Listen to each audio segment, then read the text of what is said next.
everybody. Welcome back to the Empire State Conservatives Podcast, episode 137. It is me, your host, Evan, here with the All-American Conservative, Solomon Taac, ESCN contributor and host of Talking GOP, Gabe.montalvo, and Proud Boy and management consultant, Dave Kuriakose. Dave, thank you so much for being a guest on our show today.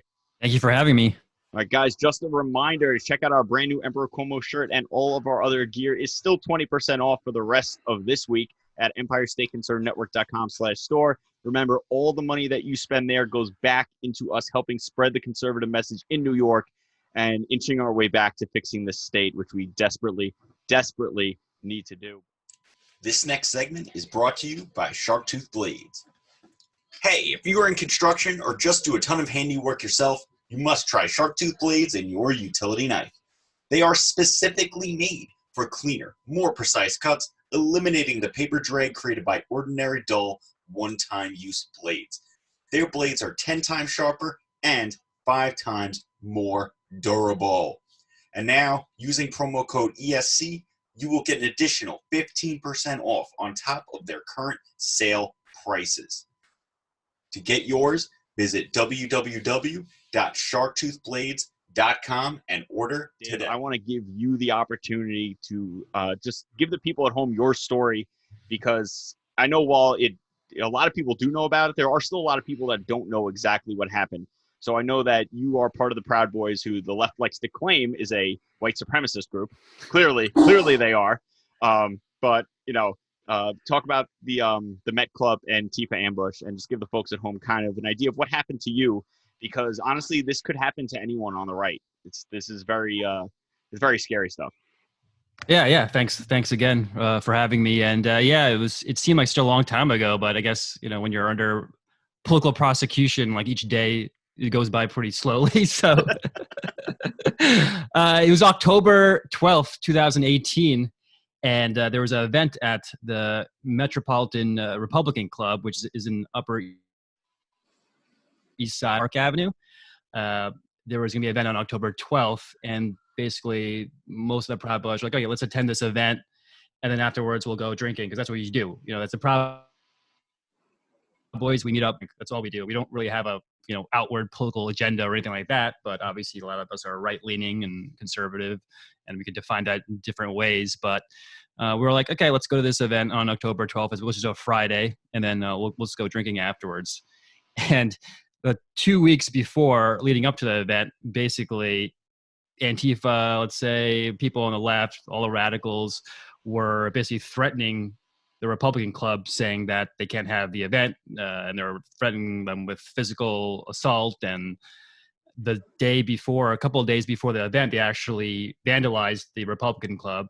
Masked people came in overnight and broke the windows, spray painted the walls, glued the locks shut, and posted a manifesto on the door saying that there'll be more of this to come, blah blah blah. So I don't know about you guys, it doesn't seem like a pretty warm welcome in New York City for a bunch of Republicans, but for us, we're just like, well, at least for me, I can't speak for all the Proud Boys, but I think they share the sentiment. Whereas 90% of life is showing up, right? And I'm part of the mindset that if someone wants to exclude me from something, I don't really care. It's just like, okay, if you want me part of your country club or whatever, I don't care. I'll just join another country club or do something else and try to screw you over, from the other side, basically. If you can't join them, beat them, right? But at the same time, also, it's just like, I'm allowed, I have rights in this country. I can go to a public venue that I'm invited to without being harassed to the event, at the event, or going home from the event. Mm-hmm. But what happened was they were just threatening all of us. They were threatening the people who were running the event, all that stuff. And, we're like, okay, whatever. Mind you, this was October 2018. And if in political timelines, that's a long time ago. And so people have a short memory, but that was right before the midterm elections, right? Right. And Donald Trump was making some good progress, and his approval ratings were increasing. The economy was really good. And he kept on throwing out this hashtag, or saying this slogan, which was actually originated and coined by a Proud Boy and went viral, which was "Jobs, not mobs," right? And because Antifa was known to, or the left was known to being violent and harassing and physically assaulting not just civilians, but even political candidates running for election. Mhm. So the idea was, and we got some scuttle from the Twitter sphere, that basically they wanted to set up like basically provoke us into a fight and get that film somehow, and then use that as evidence, saying, "Oh, look, the right's violent, and they're the ones who are terrorizing the streets of Manhattan and other cities across the United States," which is furthest from the truth you can probably imagine. There's been, I think, by the leftist account, there's been, I think, over 200 incidents of violence involving Proud Boys. And up until that point, there was not one single arrest of a Proud Boy, which means obviously that they were being provoked into a fight, or they were being attacked. And then we just, obviously, our motto is fuck around and find out. So if you want to fuck around with us, find out what happens. And obviously everything we did was always to the letter of the law. We never broke any rules. We never broke any laws. And so there's no way you can really paint us as a violent organization, even though people want to. You have to protect yourself. I mean, if people are going to come after you, you're not just going to stand there. We're not turning the other cheek when people are coming at you with bottle rockets and bike locks. That's just not going to work. That's just asking to be hurt. And the number one rule in life that I tell everybody, same thing with this coronavirus, is protect yourself. Yeah. Always. Because no one else is going to do it for you. You have to protect yourself. Yeah. Wait, you mean Governor Cuomo's not going to come in and save my life with a ventilator at the last moment? No, he's busy cleaning the subway cars. You didn't see that? Yeah. He's personally cleaning all the subway cars. He's going to hide them from you is what he's going to do. He's going to hide them inside of some warehouse somewhere and be like, oh, I don't know where those came from. But now, Evan, remember when I said I had like some information that can expose Governor Cuomo for being a fuckboy? Yeah, at least it wasn't Hillary Clinton, because you'd be dead right now. I have no information that can lead to the arrest of Hillary Clinton. None. Okay. None of us are suicidal. Yeah, we're not. Yeah, I like my life a lot, despite this new world we're living in, and I'm healthy. And so if I just die unexpectedly, you got to look into that. But, and I don't want to be on ClintonBodyCount.com. So. But yeah. So what immediately following this event, because it was a huge fiasco. You had what Dave was involved in, and then you had what Paul Miller and Alex was involved in. Literally, like within 2 blocks of each other. Yeah. What Cuomo and de Blasio both did was, before the story even really took off in the news, stood up and already had preconceived notions. And in this country, you're supposed to be innocent until you're proven guilty. Unless you're conservative. Unless you're conservative. They immediately moved to hang the Proud Boys and anybody that was involved in that event that might have even been an inkling from the right. And they immediately started saying that these were Nazis, they were a bunch of white supremacists, they were racist, and they are not welcomed in the city, and helped fan the flames that the ANTIFA was already trying to spread. They helped fan them and make it even worse. They fed the fire the oxygen that it needed to really take off. Yep. Dave, how could you be that bad of a person? I mean, come on. I thought you were a nice guy. It's like, the funny thing is, it's like I didn't do anything that night, and like looking back, I was like, man, at least, and this is what my mom told me. She's like, you got into all this trouble. At least you could have landed a haymaker at the very least. Get your money's worth for all the legal bills you had to go through. And that's my mom. She goes to church every day and she prays every night. So Gabe, go ahead. Oh, thank you. No, I was just gonna say, when I first heard of the Proud Boys, it was because of Gavin McGinnis that he had recreated the group, it seems, once he was still in the Blaze. And he was like, and he said, this is a drinking club, more or less. It's just a fraternity of like men, and it's allowing for boys to be boys. And I thought, this is awesome. And I remember that night because I was following, my Republican spear on social media. And next thing you know, I find out that this altercation happened. And I actually, thank God, there was video footage from your side, or from the Proud Boys side. And I said, thank God that these guys were there. Because Antifa obviously instigated, and I think they even chased somebody.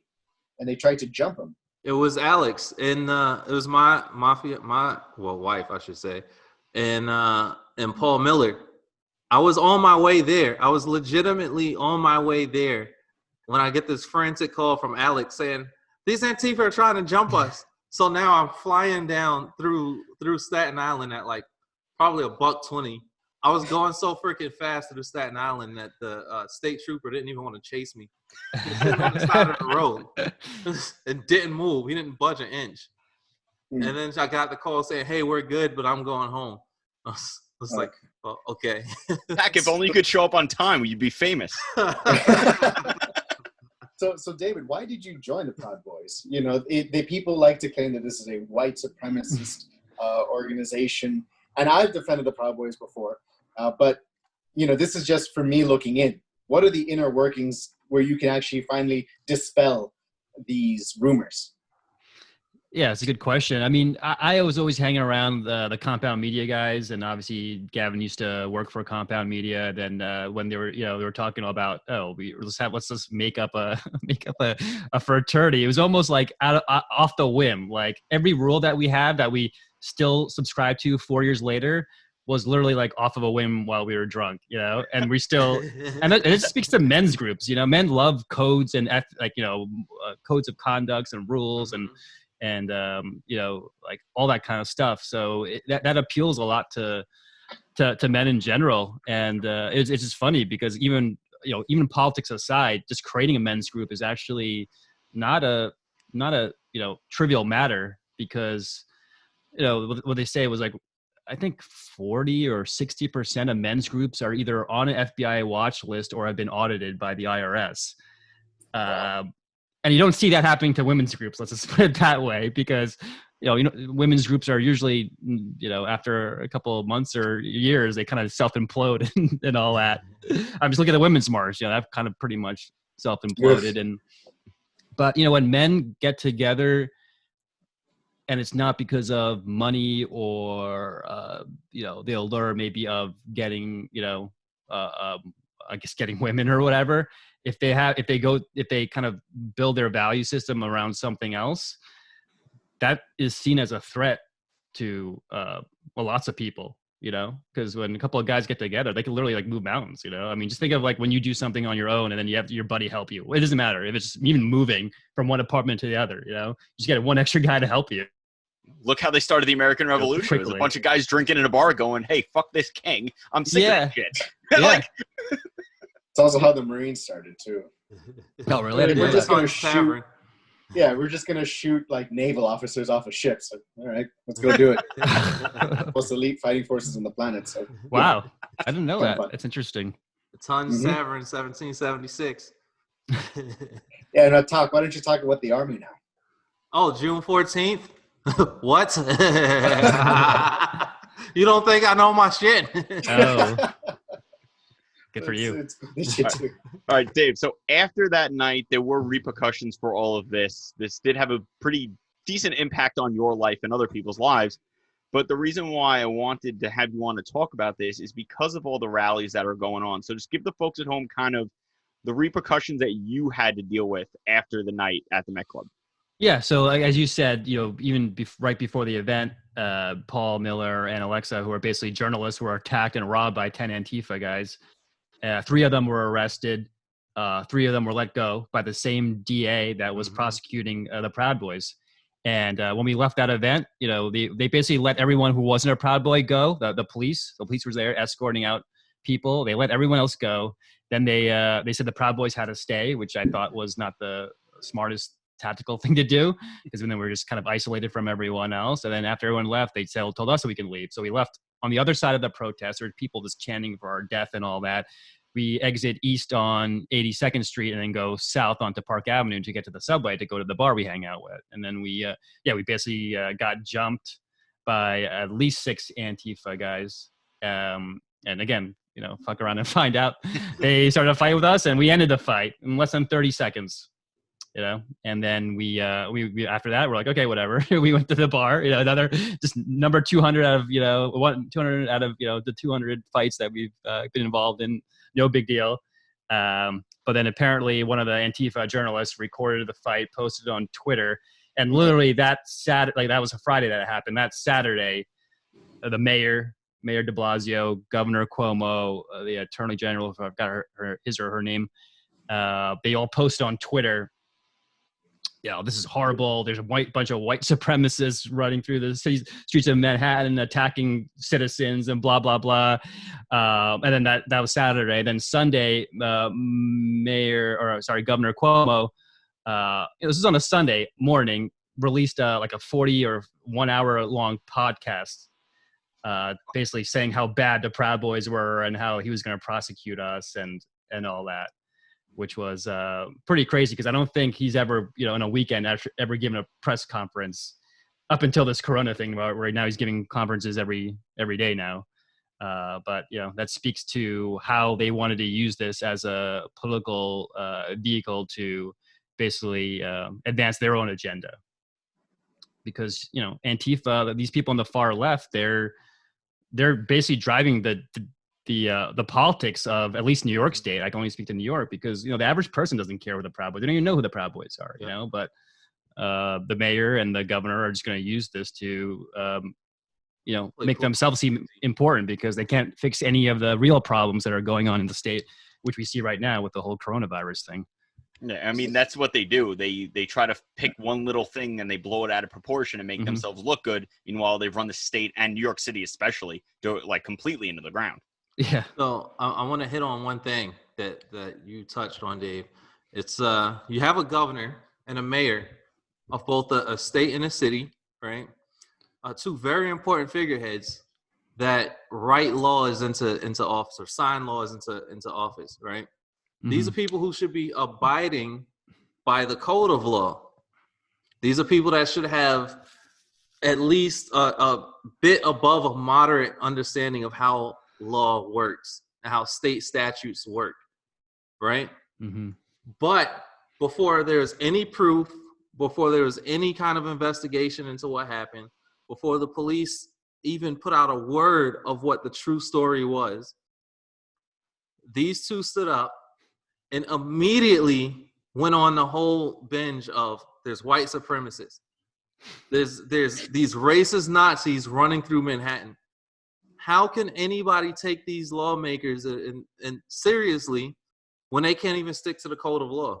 But this is what the left has been doing for years. It's not about being right. It's about being the first person to say something. It's about controlling the narrative and instilling fear into people. And we've seen the same thing where they're talking about, just to get into the Mineola rally, people at these rallies don't care. They don't care about it, or the frontline workers. They don't care about anyone else getting sick. They're just selfish people.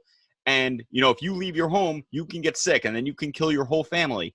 It's about fear and control. And this is what they do. And they've been doing it for years. Ironically, every time I've had an encounter with Antifa, they always seem to be the most homogenous when it comes to race, and it appears to be the majority of self-hating white liberals, which I find to be hilarious. And they're telling me, "Shame on you, you coconut, you etc." I never experienced racism until I became a Republican, and I can't wait till we talk about this in other episodes. I want to be a coconut. How come I don't get a fun name? They just call me a Jew. It's not really fair. Yeah, I mean, I've heard kite. It rhymes with kite. Okay? Yeah, but that's not a fun name. Like a coconut or an Oreo, like one of those fun names. I don't get any of that stuff. Make me a snack, okay? Hey, Sammy Davis Jr., calm down. Is there Some kind of Jewish dessert that's well known, but white, has a white cream on the inside, and you can be macaroons, but I'm not brown on the outside. Devil dogs are a thing, aren't they? Not a Jewish dessert. Twinkie, but that's not Jewish. Oh. Pretzel. Oh, Jewish. But he's white on the outside and white on the inside. We could call you a latke. Yeah, sure, why not? Yeah, a blintz, I don't know. I don't know. I just want a fun name. Yeah, it's kind of disappointing. You don't have a name for your people, self-hating Jews. I know, really. I call them liberals. I mean, that's really. I mean, but this is what we're seeing, and it's about labeling a group of people a certain way so that the rest of the country looks at them in a negative light, and we've seen it, especially with the protest. It's we made it seem like people who want to stand up for their rights are selfish. If me and a bunch of people want to go to Mineola and protest outside the state building for our freedoms and for small business owners and for people who are losing their livelihoods, how is that selfish with people who march in Washington in order to kill babies are considered heroic? It's really just The left wants to have this narrative where if you disagree with us, you're a terrible person, and no matter what you do, you're still a terrible person, even if we do the same thing for our own causes. Mm-hmm. Yep. I mean, there are people driving by us who are against our rally, and they were like saying, "Go home," or "Stay home," or "Go home." I'm like, you're not even home, like Yeah, you're in the car. Yeah, you're in the car doing whatever the hell you want to do, and we're doing the same thing. Come talk to us. Yeah, Like, literally, if you speak with us, we're not going to kill you. We're holding flags. But they don't want that, Gabe. See, they don't want to talk. They want everything that they believe to be shoved back down their throats again. That's why these people only watch things like CNN and MSNBC, and they won't go find their own sources of information. They just want to be fed the same lies and bullshit because that's what they believe. If they believe that Trump is a racist, they're only going to listen to people that say Trump is a racist. In this video chat right now, there is one person with white skin. No one else here has ever said that Trump is a racist. But if you went up to someone and told them that, they wouldn't believe you. They would just say that you're delusional, you don't know what you're talking about, and probably call you a race traitor. Meanwhile, they're claiming to be the tolerant people who love all minorities. It's all garbage. yeah. It's called confirmation bias. That's what the word I was looking for. That's why I was rambling, because I couldn't remember the word. See, Taac, this is why we keep you around. Yeah, yesterday I saw somebody on social media post, again, asking, why are there so many people outside? These people are dumbasses, and it's going to be their fault, and it's going to suck that we have to stay in for another month because of them, because numbers are going to spike. They're acting like there's not a virus going around. And I said, you're wrong on 2 accounts. She's like, which ones? I was like, everything that you've said is just incorrect, because you cannot tell me that me not having much stake in any of this to reopen anything because I'm with my grandparents. You cannot tell me that it is selfish of me to protest the unconstitutionality of what Cuomo is doing, to advocate for somebody else's livelihood.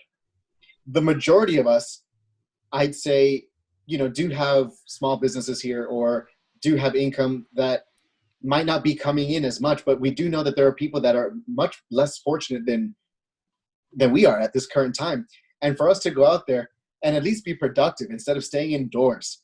They just said that the sunlight can kill this virus after people said no, and now they're saying yes. We're finally coming to the conclusion that yes, going outside is actually healthy for you again. We're actually being productive, and we're advocating for people to work and to make money for themselves. So how, again, are we selfish if we're advocating for other people? Because God forbid we die tomorrow, we can at least say that we fought for other people. And we're not sending them to the slaughter without us actually going out there, standing arm in arm with them. I mean, if you can be healthy, if you could be safe and healthy standing in line for Walmart with a bunch of other people, why can't I be safe and healthy going to my local gun store and picking up a firearm or picking up ammunition or going to any mom and pop shop and patronizing them? Regardless of what you think of the mask, let's say for argument's sake the masks did work, even though they don't. Okay? Let's say they did. I can wear a mask and go into any store. It doesn't have to be, first of all, I'm much better off going to a smaller store that's more likely to have less people in it. If you own a smaller shop and you have 5 people in it at a time, it's easier to have someone in there cleaning the store and actually getting it clean as opposed to Target, which is like a mini city and is just full of people not wearing the mask correctly either. And just being all over the place. Right below their fucking nose. Yeah, it doesn't, the logic isn't there. And they do it based on, well, I care about doctors and nurses. I have friends that work in medicine. I care a lot about them too. They are telling me we need to reopen. They are telling me it is time. We need to get people out and moving. So don't tell me, oh, this is what the left does. It's I care, so you have to listen to me. I care too. I care about the small business owner who's going to have to close his doors and now cannot feed his family because the $1,200 stimulus check is not going to cut it. And unemployment, which we can't pay now because the state is broke, is not going to cut it. There are ramifications beyond this. It is, as an American, it is our duty to question the government when they tell us things. We are here saying we don't trust this. We want to know what the plan is. We want to start moving forward. We are not willing to sit on our asses any longer. I've said it when they started this thing, Americans are not going to stay in their homes. We saw it in Brooklyn today. The parks were packed. I saw it yesterday in Eisenhower. The park was packed. People will not stay in their homes when the weather gets better, and they shouldn't stay in their homes. As always, protect yourself. Whether or not you believe that being outside is going to get you killed, or whether or not you believe the mask works. Protect yourself. Do what you need to do. If you want to stay in the home, that's your right. I am not going to live in fear. I will not do that. That is not what I was raised to do, and that is not, as an American, what I'm going to do. Mm-hmm. Even Market Watch said that about 45% of small business owners won't be able to reopen. I don't That's know. insane. Yeah, I don't know one person, myself included, because I have a small business. I don't know anyone who has a viable small business is like, yeah, we should just stay shut. You know, it's like this whole thing was done from the top down. And the people who could weather this storm are either large institutions, large corporations, colleges, hospitals, et cetera, that either have enough cash to sit this one out for a few months, or are going to get huge bailouts from the politicians because they're large businesses. But I don't know anyone who has a small business that is like, oh yeah, this is great. No one advocated for a complete shutdown to begin with, and no one's saying that we should stay closed. I have a bait shop I frequent, right? And I'm pretty close to the owners. Well, I wouldn't say close, but I know them very well. You're at least 6 feet apart, right, Taac? Yeah, not really. We share the same personal bubble, but that's neither here nor there. They're getting into arguments with customers because they're only expected to have 10% or 10 people in the store at a time. And people that are really into fishing, they follow the science behind it. They follow okay, we're going to have a waxing or waning moon. The fish are going to be going through a minor feeding at this time and a major feeding at that time. So they got to get on their boats and get them out in the bays and in the rivers and all of that. So they got to get in the bait shop and leave. Now they're standing on hour-long lines waiting to get into this bait shop. Because they're not going to get the same things that they're going to get at Walmart at an actual bait shop. And they're literally out there arguing with the owners, like, why, like, what is this? Stop with this 10 people bullshit. If one of the 10 people have coronavirus, then we're all going to get it. It doesn't matter if you have 10 people or 20 people in there. So it's the whole lockdown situation is messing with not only the small businesses, the owners, but also the people that patronize those businesses at the same time. Yeah, it's like every large business, like franchise chain, whatever I go into, they're always like, if you don't have your mask on, if you're not within a certain amount of distance of each other, they get freaked out and they're like, going to come down and you're not going to serve you. But every small bodega or any small business I go to, they don't care. They're like, whatever, man. It's like because the bigger businesses are worried about someone ghetto. Like I'm not scared of a coronavirus. I have a bigger chance of getting robbed by it and got gunpoint. Hello, it's happened to me. Oh yeah. I said this last time when I just had Gabe. I'll give him 1 second. I'm gonna forget. I said this last time when it was just me and Gabe. Everyone is complaining about, why should small business owners should have had money saved up. But what about when Trump shut down the government and people who worked for the government missed 2 paychecks and everyone was crying and screaming for people who work for the government, but there is no support for the small business owner. Most of the businesses in this country are small businesses. So you're willing to cry for the people who work for the government, who basically have guaranteed paychecks throughout every freaking economy, but you're not willing to even just consider what the small business owner is going through. It's so hypocritical.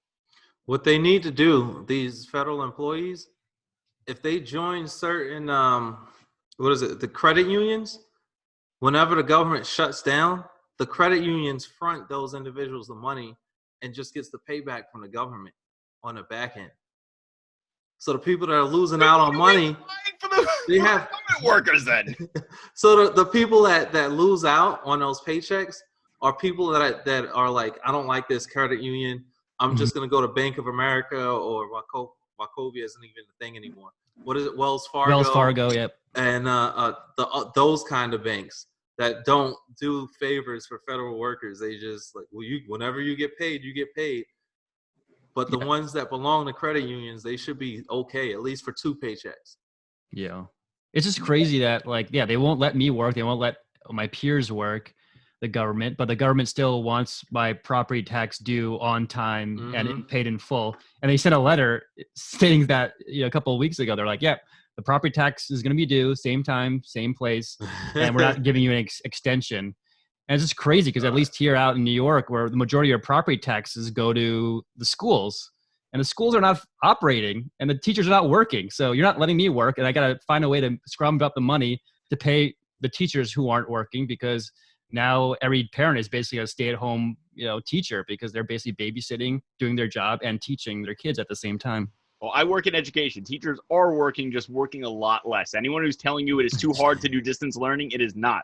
I am in meetings in and out throughout the day, and we do have to check up on the kids. But I mean, I work New York City special ed. These kids weren't doing work before. They're not doing work now. But my brother also works in education. He's setting things up. He's grading stuff.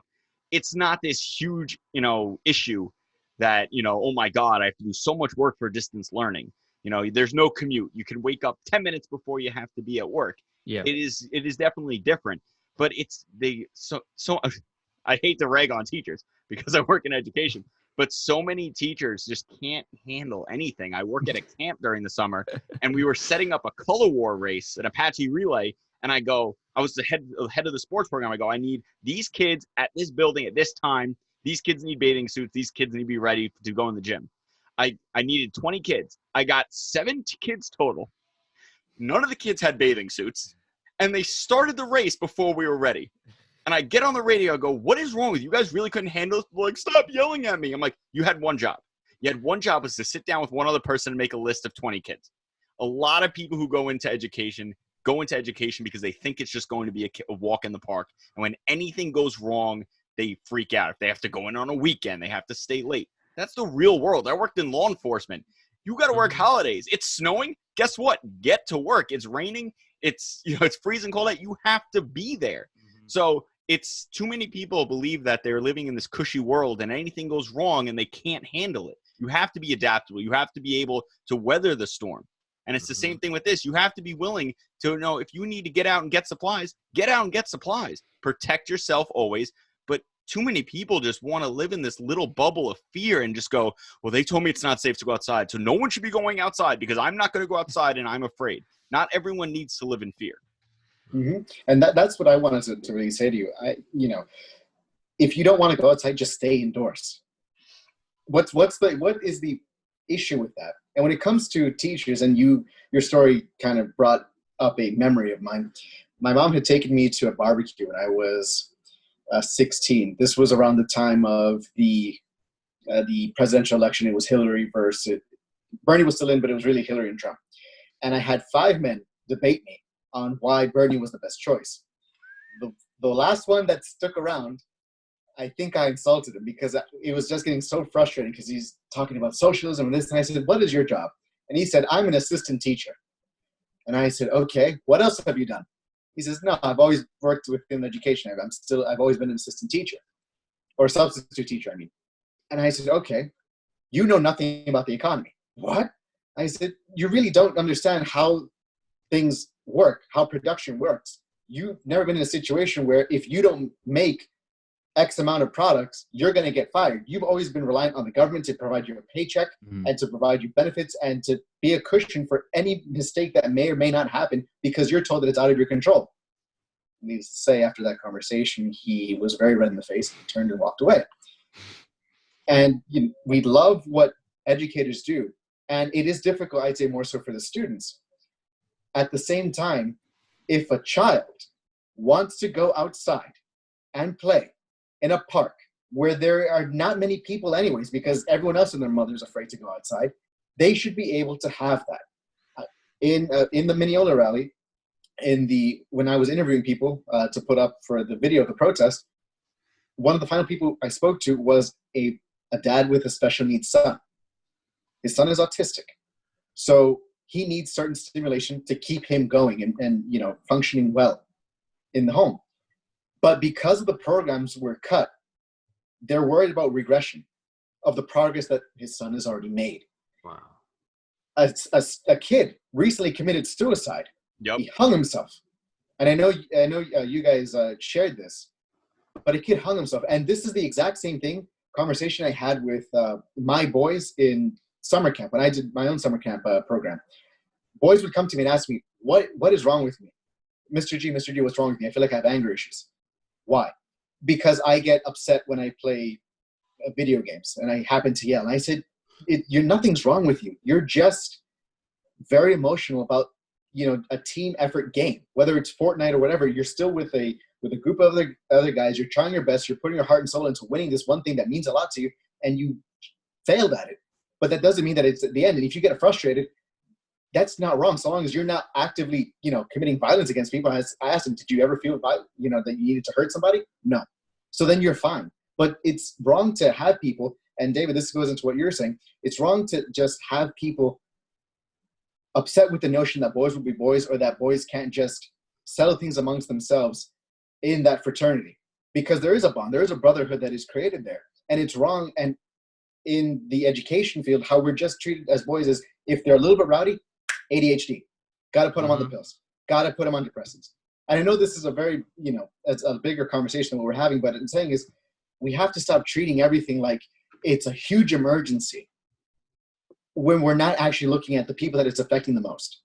Yeah, I mean, I played sports my entire life. There is nothing better than being on the bench next to your teammates, or I played hockey, so you're on the bench a lot. I'm not, I'm bad at sports. But, there's nothing better than being on the bench with your teammates. There's nothing better than celebrating with your teammates, or just being in the locker room before a game or after a game and having that camaraderie. And men need that. And this issue that they're trying to demonize masculinity, which is a whole nother episode, which we'll have to do eventually. We got to have Dave back for that one. Yeah, we'll have Dave back for that. We'll get status on for that. But it's horrible what they're trying to do to young men. And, men are men. Women are women. These are facts. Not every guy is a macho guy, but, it's in general what we're speaking on. It's men are men and women are women. And we fall into a certain category, and we operate differently than women do. And we have different friendships than women have. And that's fine. It's fine. It needs to be fine, because to fight, they always talk about science. They're the ones who want to fight science. Science are men need male companionship. Boys need fathers. They need these things in order to be themselves. And the one you see it, because these boys growing up without fathers are committing most of the crimes. They're committing most of the violence against women. And these same people who claim that they want to stand up for women who are being battered are the same people saying that single mothers are heroes, and that, you don't need to have families anymore. No. It's a culture. I got numbers on that I got numbers on that for the next episode when we actually do that episode. Good. But I like numbers. Speaking of, and not percentages, cold hard factual numbers, because you can play with percentages. But speaking of anger issues, I'm holding right here. This is the handle that you use to reel your line in with. What'd you do, off my rod. Impulse control, Taac. We've been over this so many times. I got frustrated. I got pissed off, and I threw my rod. I didn't really throw it. I kind of just tossed it, because the one bite that I would have had was a huge fish, huge, and it was probably a bull red, right? And it some kind of way snapped off, and I got pissed off and threw it, and it snapped off. just tend to your little farm that you're building. Right? Relax. Be like Rick in The Walking Dead when he had the little farm when they were in the prison. All right, Farmer Taac. I accept that name. All right, boys. I think that's going to be it for today. Dave, if you could let people know where they could find you online on social media. Yeah, well, that's a good question. I've been kicked off of Facebook, Twitter, Instagram. JPay? No. JPay is the app that you use to contact inmates. So Max and John, my fellow Proud Boys, are serving 3 years in prison because of that. So that app was what I was using to send them money and send them messages and memes, because they love the memes there in prison. It's like the cigarettes, it's like their currency, getting memes and all that. Okay. Apparently I sent them something too spicy, so they locked my JPay account also. Oh my God. So I'm banned off of pretty much everything. So if someone wants to get in contact with me, I'm going to set up my own mailing list, or I have my own mailing list set up. So if you want to get on that mailing list, just email list@davidkuriakose.com, which is list at my first name, last name.com. And if you want to donate any money to Max and John, who are in prison, because they have to get they have to return to a life when they're out of prison, you can send me a message on that email address as well, and I can hook you up with how to help them out.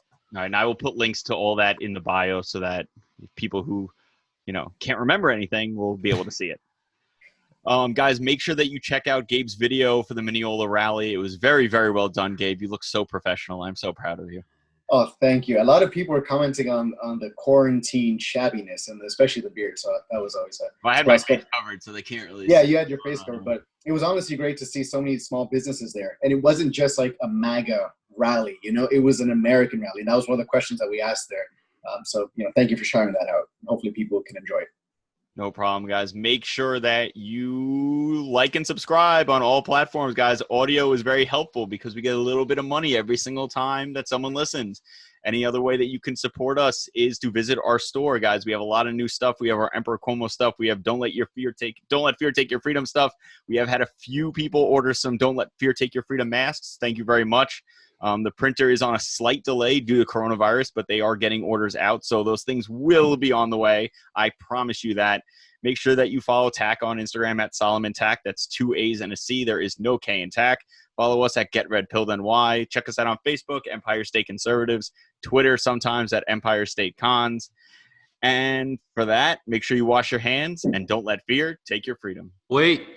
Oh, no. We're not going anywhere. If you just want to fish with me, hit me up. I promise I will not throw my rod, okay? I will not throw it. Just let me know that you want to fish. 20 feet away, Taac. 20 feet away. So slide into Taac's DMs if you want to go fishing. I'm sure his wife will love that. Yeah, good fishing game there, huh? It's a new one. All right, guys, make sure to share this with liberals if you want to see them cry, and share them with any conservatives. We are on a mission to fix New York. It is a long and winding road, but we are here to fight back, and we are not going anywhere except for Taac, who ran away to Virginia. I already said it. Make sure you wash your hands and don't let fear take your freedom.